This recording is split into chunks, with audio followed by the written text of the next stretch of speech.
जय हिंद मेरे प्यारे साथियों। आज हम लोग टीजीटी, पीजीटी, एलटी के लिए नागरिक शास्त्र अर्थात सिविक्स की तैयारी करेंगे और ये आपकी परीक्षा के लिए कुछ महत्वपूर्ण प्रश्न बैंक की सीरीज है जहां से आपकी परीक्षा में बार बार प्रश्न आते हैं। अगर आप भी एक सरकारी शिक्षक बनने की तैयारी करें तो इस वीडियो के अंत तक कॉपी कलम लेकर बने रहिएगा। पहला प्रश्न आपके बोर्ड पर आपके डिस्प्ले पर दिख रहा है। निम्न में से किसने संप्रभुता के एकलवादी सिद्धांत का प्रतिपादन किया? जॉन ऑस्टिन, हेराल्ड लॉस्की, ह्यूगो ग्रेशियस। उपरोक्त में से कोई नहीं। तो याद रखिएगा, जहाँ पर उपरोक्त में से कोई नहीं आता तो प्रायः विकल्प 90% सही नहीं होता। अब आपके पास तीन विकल्प है, जॉन ऑस्टिन, हेराल्ड लॉस्की, ह्यूगो ग्रेशियस। तो फटाफट कमेंट सेक्शन में कमेंट करके बताइए। जी हाँ, आप लोगों के जवाब सही आए हैं, जॉन ऑस्टिन। इसलिए इस प्रश्न का उत्तर ए सही। अगर आपने भी इसका उत्तर ए बताया था। अगला सवाल आपके सामने है, प्रभुसत्ता के एकतावादी सिद्धांत का प्रतिपादन निम्नलिखित में से किसने किया? Austin, arc, Aquinas, Maitland. ये भी बहुत इंपॉर्टेंट प्रश्न है और मैं चाहूँगा जवाब जरूर दीजिएगा। मेरा सवाल आपसे है, एकतावादी क्या है? अगर आप इस वीडियो को पूरा देख रहे हैं तो कमेंट बॉक्स में बताइएगा एकतावादी क्या है, एक तत्ववादी क्या है, प्रभुसत्ता क्या है। ये तीन शब्द मैंने पूछा, एक तत्ववादी, प्रभुसत्ता, एकतावादी। इन तीनों के बारे में बताइएगा। जी हाँ, इस प्रश्न का जो विकल्प आप लोगों ने बताया है ऑस्टिन सही है, मतलब ए इस प्रश्न का सही जवाब है। यहाँ भी इस प्रश्न का उत्तर ए होगा।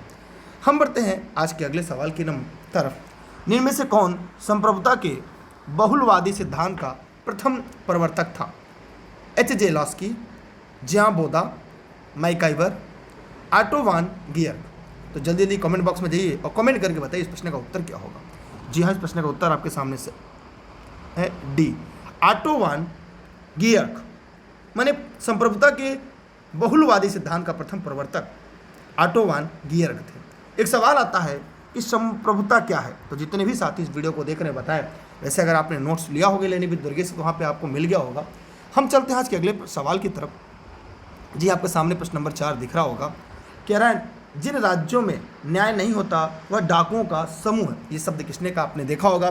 आजकल कथन वाले प्रश्न बहुत ही ज़्यादा ट्रेंडिंग रहते हैं, तो मैं चाहूँगा कि जितने भी साथी इस वीडियो को देख रहे हैं ये सभी साथी इस प्रश्न का जवाब जरूर दें कि जिन राज्यों में न्याय नहीं होता वह डाकुओं का समूह है। प्लेटो, अरस्तु, सुकरात, ऑगस्टाइन। सभी लोग जवाब जरूर देंगे। जी हाँ, आप लोग के जवाब आ रहे हैं, ऑगस्टाइन इसका सही जवाब है। ये बहुत ही यूनिक प्रश्न है, बार बार परीक्षा में पूछा जाने वाला कि जिन राज्यों में न्याय नहीं होता वह डाकुओं का समूह है, ऑगस्टाइन। हम बढ़ते हैं आज के अगले सवाल की तरफ। निम्नलिखित में से किसने यह विचार व्यक्त किया कि यदि न्याय व्यवस्था न हो तो राज लुटेरों की टोली बन जाती? बहुत ही इंपॉर्टेंट है, मतलब ये ऐसे कथन है जो परीक्षा में बार बार पूछा जाता है। प्लेटो, अरस्तु, सेंट आइंस्टाइन, लाक। अभी ऊपर हम लोगों ने पढ़ा है उससे मिलता जुलता है। हाँ, वीडियो को भी आप लाइक करिएगा, शेयर कर दीजिएगा अपने सभी मित्रों को। यहाँ पर सेम प्रश्न का उत्तर होगा सेंट आइंस्टाइन। तो इस प्रश्न का उत्तर सी यहाँ पर होगा। तो हम बढ़ते हैं इसके अगले प्रश्न की तरफ। जॉन रॉल्स ने अपने न्याय सिद्धांत को क्या संज्ञा दी है? वितरणात्मक न्याय, सर्वसुलभ न्याय, प्रत्यात्मक न्याय, शुद्ध प्रक्रियात्मक न्याय। सवाल आपके सामने है कि जॉन रॉल्स ने अपने न्याय सिद्धांत को क्या संज्ञा दी है। यहाँ पे इस प्रश्न का उत्तर होगा शुद्ध प्रक्रियात्मक न्याय। माने इस प्रश्न का जो सही उत्तर होगा चौथा, या हम यूँ कहें डी इसका सही जवाब है। और हम इसी के साथ बढ़ते हैं आज एक और अगले सवाल की तरफ। अगला सवाल आपके सामने है और आपको दिख रहा होगा डिस्प्ले पर। कह रहा है कि राजनीतिक सिद्धांत जो नागरिकों के व्यक्तिगत जीवन में न्यूनतम हस्तक्षेप करे उसे क्या कहते हैं? राजनीतिक सिद्धांत जो नागरिकों के व्यक्तिगत जीवन में न्यूनतम हस्तक्षेप करे, लेसस-फेयर, यूटिलिटेरियनिज्म, व्यक्तिवाद, एंटरप्रेन्योरशिप। तो बताइए इस प्रश्न का सही उत्तर क्या होगा। राजनीतिक सिद्धांत जो नागरिक के व्यक्तिगत जीवन में न्यूनतम हस्तक्षेप करे उसे हम व्यक्तिवाद कहते हैं। माने इस प्रश्न का सही जवाब आपका सी होगा। हम बढ़ते हैं इसके अगले सवाल की तरफ। अगला प्रश्न आपके सामने है, व्यक्तिवाद व समाजवाद में किस प्रकार का संबंध है? व्यक्तिवाद व समाजवाद में किस प्रकार का संबंध है? परस्पर सहयोग है, परस्पर आदान प्रदान, परस्पर मिलना, परस्पर विरोध। तो क्या होगा? देखिए, व्यक्तिवाद समाजवाद एक प्रकार का परस्पर विरोध है इसमें, मतलब इस प्रश्न का सही उत्तर भी आपका यहाँ पे क्या होगा, डी होगा। अगर आपके मन में भी इस प्रश्न का उत्तर डी आया तो सही जवाब है। हम बढ़ते हैं इसी के साथ आज के अगले सवाल की तरफ, जो आपके डिस्प्ले पर दिख रहा है। अगला सवाल है, उत्तर व्यवहारवाद वास्तव में एक क्रांति है जिसका श्रेय जाता है लासवेल को, एप्टर को, लूसियन पाई को, डेविड स्टर्न को। यहाँ पर इस प्रश्न का सही उत्तर क्या है बताइए फटाफट, अरे कमेंट करिए, जवाब दीजिए, सिलेक्शन वाले प्रश्न है। हाँ, इसके अलावा सभी विषय के आपको क्लास मिल जाएंगे, प्लेलिस्ट आपको मिल जाएगी। डेविड स्टर्न, माने डी वालों के जवाब सही थे। अगला है, एक संतुष्ट सुअर से एक असंतुष्ट सुकरात का जीवन श्रेयस्कर है। ये कथन किसका? ये कथन वाले सवाल एकदम रट्टा मार के जाइएगा। वेंथम के सुखवाद से, जेएस मिल के व्यक्तिवाद से, अधिकतम हित के उपयोगितावादी दर्शन से, अधिकतम लोगों की गणतंत्रवादी संख्या से। मैं चाहूंगा इस प्रश्न का जवाब आप सभी दीजिएगा कमेंट बॉक्स में कमेंट करके। सभी लोग फटाफट कमेंट करिए, जेएस मिल के व्यक्तिवाद से है। मतलब इस प्रश्न का उत्तर आप लोगों ने एकदम सही बताया है, 20 का सही जवाब है। हम बढ़ते हैं अगले सवाल की तरफ। अगला सवाल आपके सामने है, कह रहा है सकारात्मक उदारवाद निकट किसके हैं? लोकतांत्रिक समाजवाद के, राष्ट्रीय समाजवाद के, श्रेणी समाजवाद के, संशोधनवादी समाजवाद के। तो जब भी लोग जवाब जरूर दीजिएगा। देखिए, सकारात्मक उदारवाद लोकतांत्रिक समाजवाद के निकटस्थ है, माने सबसे उसके नजदीक है। आगे हम लोग देखते हैं, निम्नलिखित में से कौन उदारवाद का तत्व नहीं है? ये भी प्रश्न बहुत ट्रेंडिंग में, इसलिए आप लोग कई बार इसको पढ़ लीजिएगा। यहाँ पे कहता नहीं है कौन सा उदारवाद का तत्व नहीं है, कौन सा, ये दोनों तरह के सवाल पूछे जाते हैं। तो बताइए फटाफट कमेंट करके क्या है। समाज का समाजवादी ढांचा, स्वतंत्रता, मुक्त व्यापार, स्वतंत्र बाजार, अर्थव्यवस्था।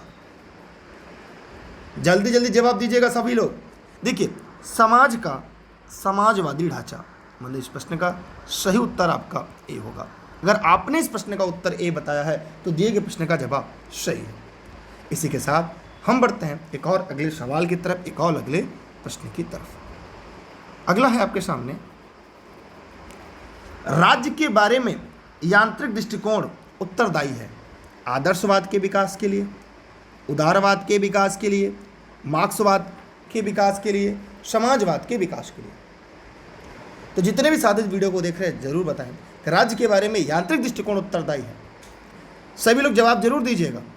जी हाँ, उदारवाद के विकास के लिए। आगे चलते हैं इसके अगले सवाल की तरफ। कौन सिद्धांत राज्य के रात्रि के पहरेदार की भूमिका का ही समर्थन करता है? कल्याणकारी राज्य का सिद्धांत, उदारवादी सिद्धांत, समाजवादी सिद्धांत, आदर्शवादी सिद्धांत। क्या होगा इस प्रश्न का उत्तर? जी हाँ, एकदम सही आपने बताया, उदारवादी सिद्धांत। मतलब इस प्रश्न का सही विकल्प क्या होगा? दूसरा, यूं कहें बी। अब हम बढ़ते हैं आज के अंतिम और आखिरी सवाल की तरफ। कह रहा है आधुनिक तानाशाही ने जन्म दिया, निम्न में से सही कथन चुनिए। सर्वसत्तावादी राज्य को, सामूहिक नेतृत्व को, बहुमत के शासन को, मूल्य आधारित समाज को। जितने भी साथी इस वीडियो को देख रहे हैं जवाब जरूर दीजिएगा। और अगर आप इस चैनल पर नए हैं तो चैनल को सब्सक्राइब करिएगा, बेल आइकन दबाइएगा, इस वीडियो को अपने सभी साथी मित्रों को शेयर करिएगा। इसके सभी सीरीज आपको उपलब्ध होगी। जी हाँ, अगर आप टीजीटी, पीजीटी, एलटी, नेट किसी भी विषय की तैयारी करें, सभी विषय की क्लास आपको यहाँ पे मिल जाएगी। और इसकी नोट्स आप घर बैठे इन नंबरों पर व्हाट्सएप या कॉल करके जानकारी करके प्राप्त कर सकते हैं।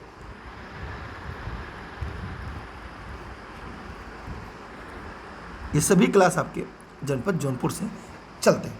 ये मेरी क्लास निःशुल्क आप सभी के लिए, देश हित में, राष्ट्र हित में। यहाँ पर क्या होगा? सर्वसत्तावादी, मतलब ए वालों के जवाब पूरी तरह से सही है। मैंने आधुनिक तानाशाही को जन्म दिया सर्वसत्तावादी राज्य को। इसके बाद मिलते हैं इसकी एक और अगले सीरीज में। तब तक के लिए आप सभी का बहुत बहुत धन्यवाद।